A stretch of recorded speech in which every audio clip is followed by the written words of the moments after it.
Hey everybody, it's me, Bigfoot Michigan Rob. I've got a great encounter story for you from an email that I received. In fact, I put this to the top of the list. Um, so please like, subscribe, Bigfoot Michigan Rob on YouTube. Last week, you guys didn't seem to like my dog man of Idaho, Thunder Mountain Devil Dog. Go check that out. It was pretty good. Maybe you missed it. Maybe the alert bell isn't on. That's it. Turn on the alert bell. Also Thursdays, 1 p.m. Eastern Standard Time, brunch with Bigfoot Michigan Rob. We go live, me and Tex. We interview researchers and experiencers. We're on like 5 days a week. Go check us out. Subscribe to Texas Front Porch, Bigfoot Michigan Rob. I do more than just this, tell encounter stories. We have live shows. We're on almost every day of the week. Enough of the marketing for the channels. This is a great story. I feel badly for this guy. And I'm going to get on with it. Tear at Mountain Fork River. Before I knew that there was a club of no return. Helito, Rob, or hello. My name is Charles, and you can use my name if you wish. I have nothing to hide or be ashamed of. And I'm too damn old to be worrying about what some non believers might have on their petty minds. So here we go.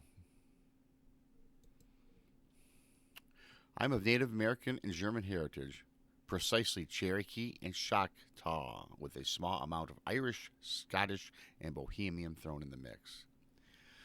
I've always had a love for the outdoors, whether it be camping, hunting, fishing, or hiking.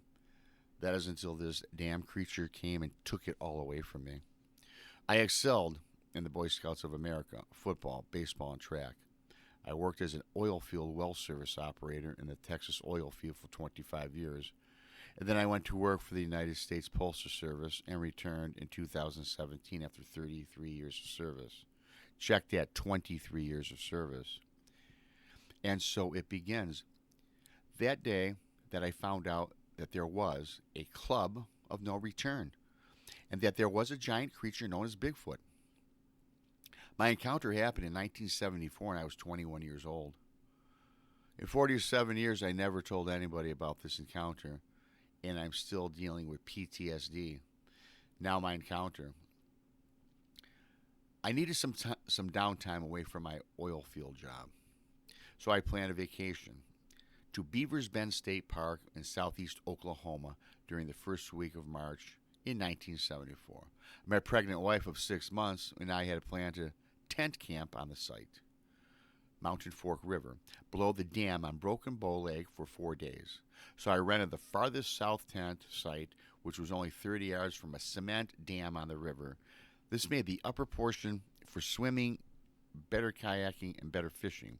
We had just beautiful weather in the low to mid 50s and highs in the 60s. The first 2 days were just terrific. We had fresh fish for breakfast and dinner both days. On the morning of the third day, I got up at 5 a.m., made a pot of coffee, had 2 cups, and grabbed my tackle box, my rod, my reel, a 5-gallon bucket for the fish to put my catch in. Then I walked down to the cement dam where I'd fished the previous 2 days. This morning there was about an 8-mile-per-hour breeze blowing in my face from the southeast. The sun was just starting to rise when I made my first cast using an inline single spinner 1-ounce lure. After fishing for about 25 minutes, I had a 3-pound smallmouth bass and 2 rainbow trout of about 2 pounds each. I had planned on catching one more fish and then calling it quits. As I made my next cast, the lure hung up behind me on what I thought to be was a tree limb. So I turned, looking up to see where my lure had caught a limb, but all I could see was a wall of cinnamon brown hair about 5 feet from me.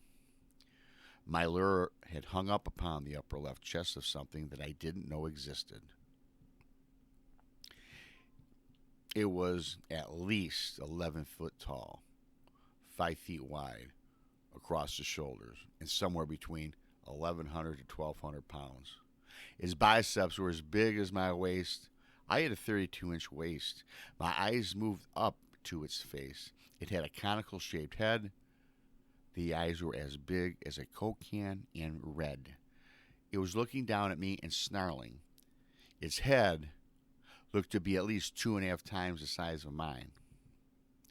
I could not move, I could not feel, and I heard a very low growl that seemed to rattle my bones with a pressure all over my body that I can't explain.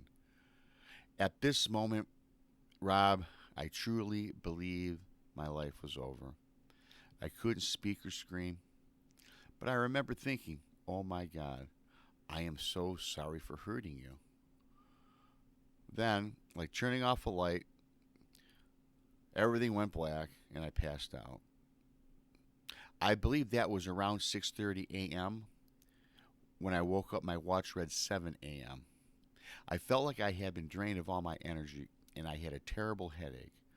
I sat up shaking uncontrollably, looking around, and I saw that my tackle box had been smashed flat.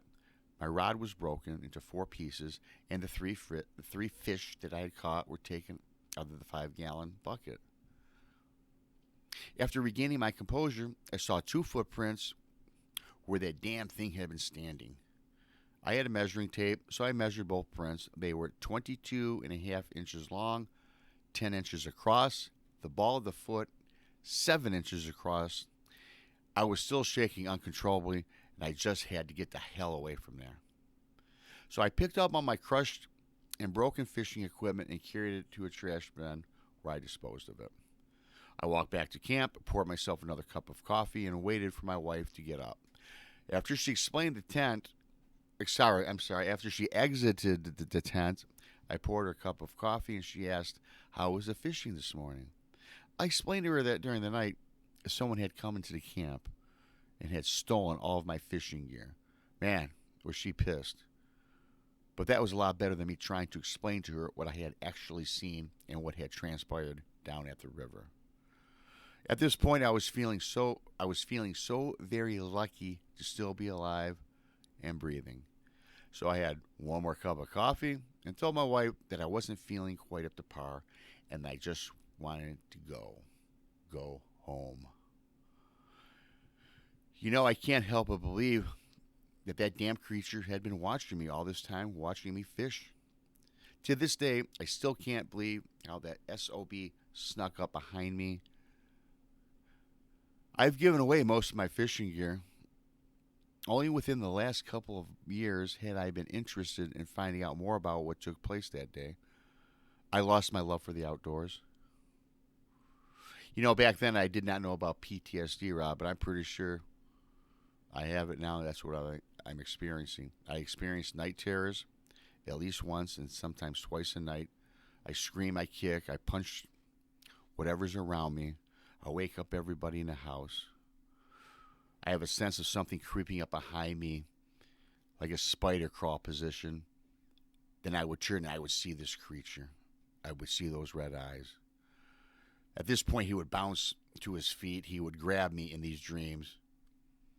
We'd be eye to eye, those red eyes snarling at me. Red eyes and the snarl, I should say. I'm sorry. Huge mouth agape. I would awaken covered in sweat, hyperventilating. I had these night terrors every night for about a year. Now they come back maybe once a month over the last 46 years. Rob, I've been watching your videos for a while now, and I believe your venue would be a damn good place for me to relate my experience to. I pray that your 6 will always be clear. I know that God's got your back. There's a lot to unpacking at you guys. I can relate to a lot of those things. You know, a lot of these stories, you guys, is always, you know, we've had some fishing encounters where people have seen a Bigfoot, canoeing trips. I was fishing. This poor guy, though, to give up the love of the outdoors. The guy, 46 years, not to fish again. I've been in the woods since I had my ordeal. And many people, that's a sad thing. That's why I'm glad to have this venue for you guys so you can talk about it. This guy hasn't talked about that in 46 years. I'm very appreciative to you, Charles. That's what this platform is about, this venue, this part of our show. I do more than that. As you guys know, if you have a Bigfoot encounter, any encounter, beyondbmr@gmail.com is where you can send it, and I will read it for you. Don't forget, Thursdays, 1 p.m. Eastern Standard Time, Brunch with Bigfoot Mission Rob. Me and Tex, we got a great show. Last Thursday, Brent Thomas was on the Paranormal Portal. That was a great show. Go check that out. Hey, go check out last Sunday's show. Thunder Mountain Devil Dog. That was a great one. Check that out after you watch this one. Have a great Saturday. I'm Bigfoot Michigan Rob. Until next time.